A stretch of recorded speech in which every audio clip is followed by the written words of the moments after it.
today we must never be silent while Palestinians are denied that same justice and legitimacy in this very hall.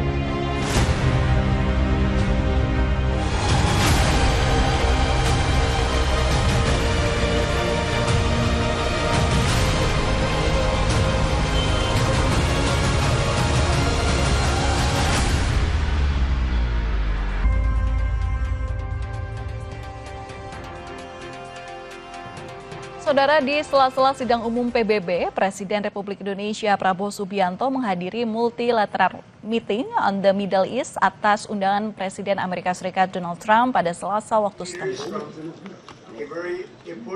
Trump mengundang sejumlah negara yang dipandang berpengaruh dan berkontribusi nyata terhadap upaya perdamaian di Timur Tengah, termasuk Indonesia. Pertemuan digelar terbatas di ruang konsultasi Dewan Keamanan PBB New York. Trump menegaskan tekadnya untuk menghentikan konflik dan memastikan pembebasan sandera di Gaza.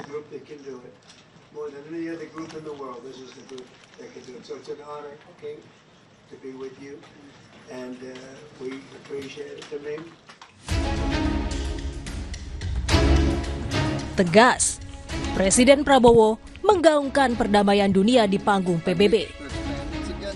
Prabowo Subianto bilang, Indonesia menyiapkan 20.000 lebih putra-putri terbaiknya demi perdamaian dunia dalam sidang Majelis Umum ke-80 PBB.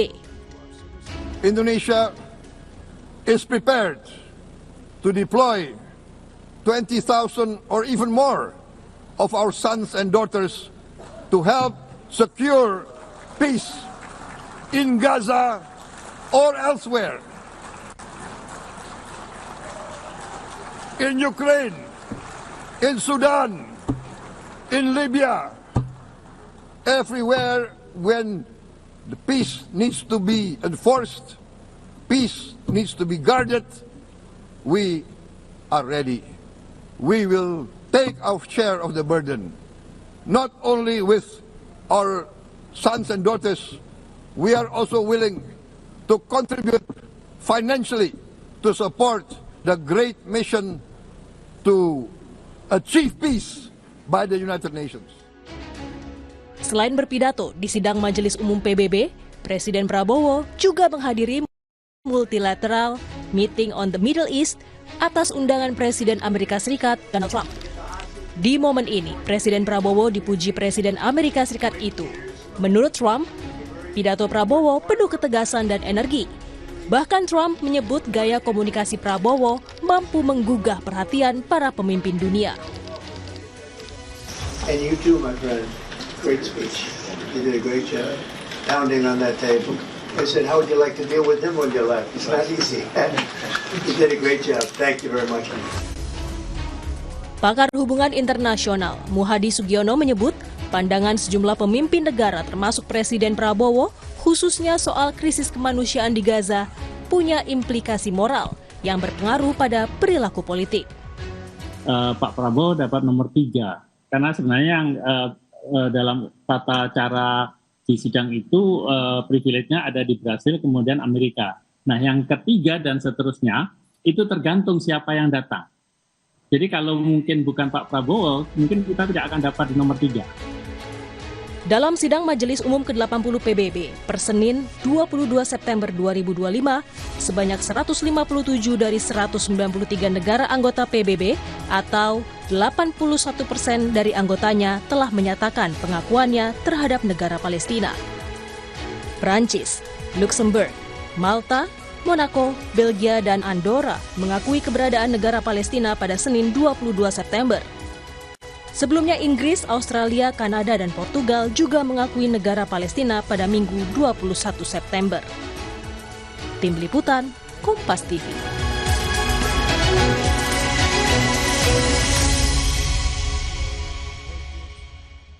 Saudara, di tengah pelaksanaan sidang umum ke-80 PBB, sejumlah kapal rombongan bantuan kemanusiaan untuk warga Gaza yang tergabung dalam Global Smooth Flotilla diserang di perairan Yunani.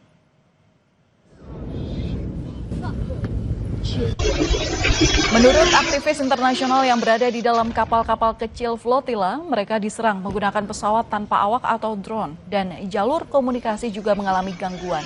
Sekitar 13 kali ledakan terdengar di sekitar kapal rombongan flotila yang tengah berlayar mencoba menembus blokade Israel untuk menyalurkan bantuan ke warga Gaza. Tidak ada korban jiwa, tetapi terdapat sejumlah kerusakan pada kapal. Israel sebelumnya mengancam akan melakukan tindakan terhadap rombongan kapal bantuan kemanusiaan ke Gaza jika tetap melanjutkan pelayaran menembus blokade mereka.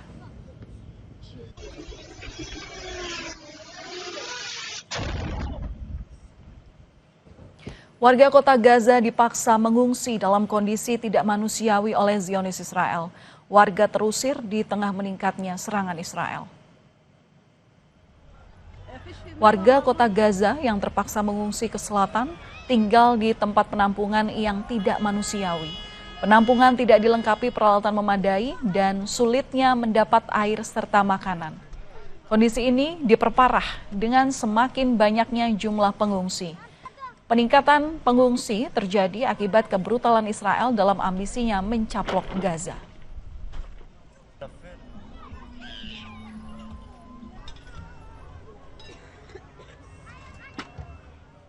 Dan saudara, untuk membahas implikasi dari pidato pemimpin negara termasuk Indonesia dalam sidang Majelis Umum ke-80 PBB, sudah bersama kami pakar hukum internasional Universitas Indonesia, Hikmahanto Juwana. Selamat malam Prof. Hikmahanto, apa kabar? Selamat malam, Pak Len. Baik, Alhamdulillah. Ya, Prof, dengan tegas Presiden Prabowo di pidatonya kemarin, terutama di sidang Majelis Umum PBB, menyebut komitmen Indonesia untuk mendukung penuh PBB dalam mewujudkan perdamaian di Gaza. Bagaimana taji atau peran PBB di tengah beragam pengaruh? Yang pasti kalau dari sisi Pak Prabowo, PBB itu sangat penting karena beliau dalam pidatonya mengatakan seperti itu. Ini berbalik dengan Presiden Trump yang mengatakan bahwa PBB itu punya peran. Nah, dalam konteks seperti ini, maka multilateralisme ini sangat penting. Dan sekarang ini, tadi Bapak Presiden kan sudah diundang oleh Presiden Trump untuk bertemu bersama pemimpin dari negara-negara Timur Tengah untuk membahas masalah ini. Nah, yang kita harapkan adalah sebagaimana dijanjikan oleh Presiden Prabowo bahwa Palestina harus dimerdekakan oleh Israel. Beliau mengatakan kalau Israel mau berhubungan dengan Indonesia, mempunyai hubungan diplomatik, maka syaratnya adalah Israel harus mengakui Palestina. Lalu kemudian kita tahu bahwa yang dikhawatirkan oleh Israel adalah serangan-serangan dari Gaza, ya, dari Hamas. Nah, ini Presiden mengatakan bahwa kami akan menjamin bahwa tidak akan ada serangan-serangan itu. Jadi nantinya memang para pasukan kita yang dijanjikan oleh Presiden sampai 20.000 atau lebih, itu bisa saja menjaga gencatan senjata atau mereka melakukan peacekeeping operation. Nah, jadi dalam konteks seperti ini ada komitmen dari Indonesia. Dan kita berharap bahwa dalam waktu yang tidak terlalu lama, Israel akan mengakui Palestina. Karena yang penting itu adalah Israel mengakui Palestina. Karena dia yang sekarang ini menduduki. Walaupun Inggris, Prancis, Spanyol, bahkan Australia sudah mengakui, tapi kalau belum Israel mengakui, maka Gaza akan masih berada di bawah pendudukan seperti itu. Ya, itu harapan dari banyak negara, termasuk juga kemarin banyak yang disampaikan juga saat pidato sidang terbuka di PBB. Prof, tapi tadi Anda sampaikan bahwa memang pidato dari Prabowo Subianto sendiri itu sangat berbeda dengan pidato dari Trump. Pak Prabowo mengcounter pidato dari Trump yang mana memang sangat berbeda. Prabowo itu bilang bahwa PBB sangat berguna bagi mewujudkan perdamaian dunia, tapi Trump berbeda. Sebaliknya, apa yang Anda cermati dari counter Prabowo terhadap Trump ini? Ya, ini seperti debat antar siswa SMA atau mahasiswa ya. Ada pro dan kontra. Walaupun ini tidak di-arrange gitu ya, karena Presiden Trump menyampaikan bahwa PBB tidak penting, climate change itu hoax, lalu kemudian juga cerita tentang Palestina, kenapa diberi kemerdekaan, karena ini Hamas itu teroris kok dihadiahi oleh negara-negara Eropa dengan pengakuan negara dari Palestina ini. Nah, sebaliknya Presiden Prabowo dan ini para peserta sidang ketika mendengarkan Trump itu mungkin mereka marah, tapi mereka menahan diri. Yang saya terlihat Presiden Brasil kelihatan dia sudah mau berdiri dan lain sebagainya, tapi ditenangkan oleh stafnya ya. Beliau kelihatannya agak tersinggung begitu. Nah, yang lain sebenarnya juga tersinggung, tapi mereka menahan diri. Nah, dengan munculnya Presiden Prabowo yang merupakan antitesa ya, merata bahwa PBB itu penting, lalu kemudian climate change itu benar ada, karena di Jakarta kita 5 cm selalu turun, dan kalau misalnya 10 tahun seperti apa. Ya, lalu kemudian yang ketiga bahwa Palestina itu memang harus diakui sebagai negara merdeka. Bahkan cerita awal beliau itu cerita tentang negara kita yang bangsa kita yang dijajah, dan beliau ingin menyampaikan bahwa saya bisa merasakan apa yang dirasakan oleh rakyat Palestina sekarang ketika kita dijajah. Tidak seharusnya seperti itu, bahkan beliau juga menyinggung Amerika Serikat ya, sebagai negara yang kuat membuli banyak negara gitu ya, yang seharusnya tidak seperti itu, tapi kalau kita bersatu, kita bisa melawan kekuatan itu. Jadi ini sangat kontras sekali dan sangat baik ya. Mungkin Presiden Trump ketika bertemu dengan Presiden Prabowo dan menyampaikan good job, terus kemudian dia senang ketika seolah-olah Prabowo memukul-mukul meja gitu podiumnya. Ya, itu ada dua kemungkinan. Memang dia secara tulus mengatakan seperti itu, tapi mungkin juga dia tanda kutip ya meledek Bapak Presiden, seolah-olah dia sudah melakukan yang terbaik gitu. Tapi kita nggak tahu. Saya sendiri juga tidak tahu. Tapi dua interpretasi itu bisa terjadi gitu. Ya, Prof. Kemudian apa yang menjadi langkah nyata yang harus dilakukan oleh PBB untuk memang mengakui negara Palestina ini ada? Jadi pernyataan kemarin dukungan dari 157 negara anggota PBB ini tidak hanya jadi pepesan kosong. Ya, yang pasti adalah kita akan berbagi tugas. Saya yakin ada pembagian tugas, misalnya Indonesia, kita sebagai negara yang mempunyai politik luar negeri bebas aktif, itu akan diminta untuk berbicara dengan Hamas, berbicara dengan Iran, agar tidak ada serangan-serangan lagi ke Israel. Sementara negara-negara Eropa tentu akan berbicara kepada Amerika Serikat, mungkin juga ke Israel, ya untuk segera mereka melakukan pengakuan, karena kalau Amerika Serikat masih mendukung Israel untuk tidak melakukan pengakuan, ya tidak akan juga mereka mau melakukan pengakuan itu. Jadi nanti akan berbagi tugas, saya yakin, ya karena ini ada KTT-nya, ada summit-nya. Ini berbeda dengan yang sebelum-sebelumnya, karena kalau sebelum-sebelumnya memang two-state solution itu sudah lama dibicarakan, sejak tahun 1947 mungkin, tapi berbedanya adalah sekarang ini banyak negara-negara Eropa yang sudah mengakui Palestina sebagai sebuah negara. Tinggal 10 negara, di mana di dalamnya adalah Israel dan Amerika Serikat, seperti itu. Baik, terima kasih sudah berbagi insight, sudah berbagi pandangan kepada kami Kompas TV, khususnya di program Kompas Malam, Prof. Hikmahanto Juwana, pakar hukum internasional Universitas Indonesia. Salam sehat selalu, Prof. Selamat malam. Terima kasih banyak, selamat malam. Kompas Malam masih akan kembali untuk Anda usai jeda dengan informasi mengenai Polri yang telah menetapkan 959 tersangka saat demo ricuh di sejumlah daerah pada akhir Agustus lalu.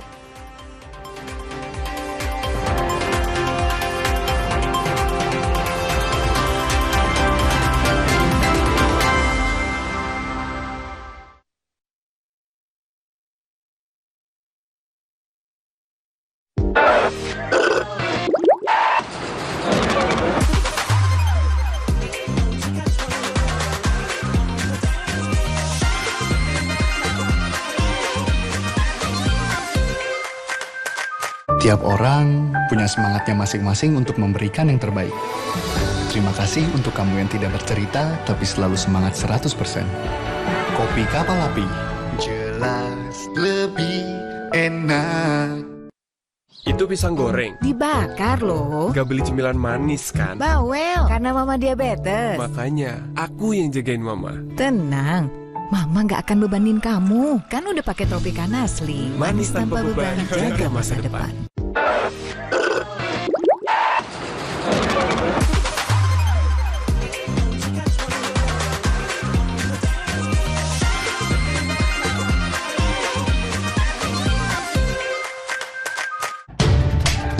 Ini nih yang gue cari, aku Viva. ngelewatin teknologi yang ngejaga kemurniannya. Jernih banget, bikin sejuk di tiap teguk. Ini air mineralnya baik untuk tubuh. Aku Viva, murni, alami dari Wings Food.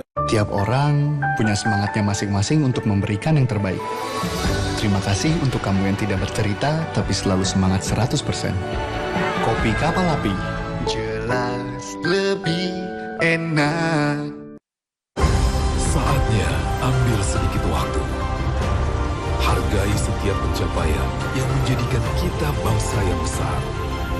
Karena kita pantas merayakannya. Kamu masih single? Please deh, hari gini double dong. Top Mochaccino Double Shot baru. Double shot pertama di Indonesia dalam saset. Yang double shot pasti Top Mochaccino. Bayangin aja, espressonya double ditambah coklat dan susu. Top Mochaccino. Rasa kopinya double sensasinya. Top Mochaccino Double Shot. Enaknya double-licious. Move on to Top Mochaccino Double Shot dari Wings Food.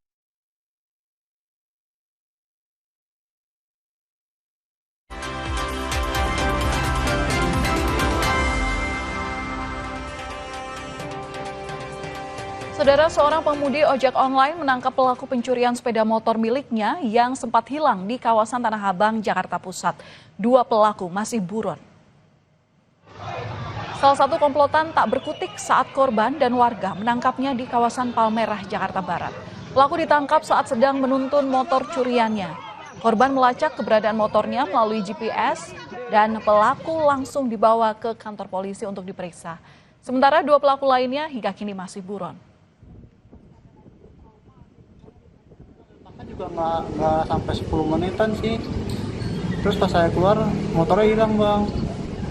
Terus ada yang ngasih tahu katanya motornya ada yang bawa. Nah pas sampai itu saya langsung lacak pakai GPS. Pas saya nyari itu orang kayaknya tahu saya lagi nyari, dia langsung pindah bang. Motornya didorong gitu, disetutin. Yang juga jadi sorotan di Kompas Malam, Saudara, Polri menetapkan 959 tersangka saat demo ricuh di sejumlah daerah pada Agustus lalu. 295 orang diantaranya masih anak-anak. Kabar Reskrim Polri, Komjen Syahardiantono menyebut telah menetapkan dan menangkap 12 orang tersangka atas penjarahan di rumah Sahroni, 7 orang tersangka di rumah Eko Patrio, dan 11 tersangka penjarahan di rumah Uya Kuya. Sementara 14 orang tersangka penjarahan dari rumah Sri Mulyani dan 8 tersangka penjara Nafa Urbah. Kabar Reskrim juga menyampaikan modus operandi dari sejumlah pelaku perusakan dalam demo Agustus lalu. Dan hingga saat ini total tersangka yang ditetapkan Polri sebanyak 959 tersangka, di mana 295 diantaranya adalah anak-anak. Kantor DPRD Kabupaten total 959 orang tersangka. Dengan rincian 664 tersangka dewasa dan 295 anak. Polisi menggelar rekonstruksi terkait rusuh demo di Kota Makassar, Sulawesi Selatan. Total terdapat 84 adegan yang diperagakan. Rekonstruksi meliputi kasus penjarahan mesin ATM, perusakan dan pembakaran kantor DPRD Makassar, hingga penganiayaan yang menewaskan pengemudi ojek online. Sebelumnya, Polda Sulawesi Selatan telah menetapkan 53 tersangka, 42 dewasa dan 11 lainnya masih di bawah umur. Ini dia, jangan dulu deh, kau di sini.